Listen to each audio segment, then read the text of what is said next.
or whether this is an actual test of loyalty, or Elijah did all the way to the very end. And so the lesson for us is one of loyalty,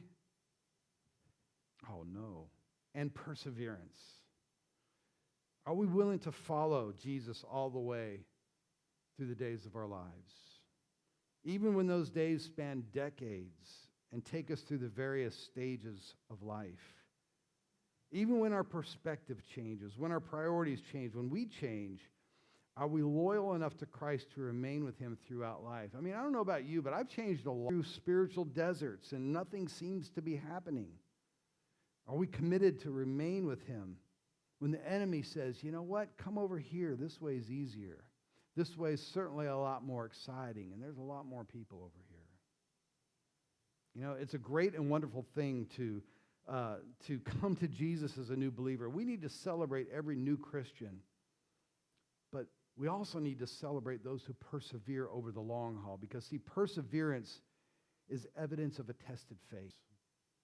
Anything you want me to go over one more time? Is there anything I can do? Any advice or anything, you know?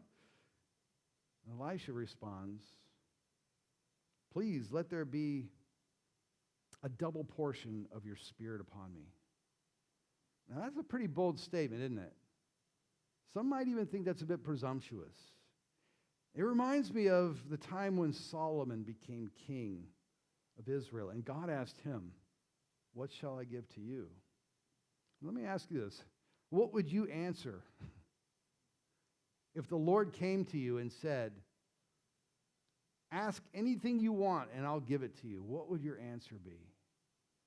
Health, long life, comfort, security, an answer to a burning question? And evil. So if you think about it, Elisha and Solomon, what they were is admissions to the Lord that they needed him to accomplish what he was calling them to. They were requests for supernatural ability to carry out the task God had given them and to succeed in honor of him. So the lesson for us, the second lesson, is one of priorities and spiritual empowerment. See, one of the greatest leaps in my own Christian maturity came when I finally realized that God saved me not grateful. But then one day it occurred to me that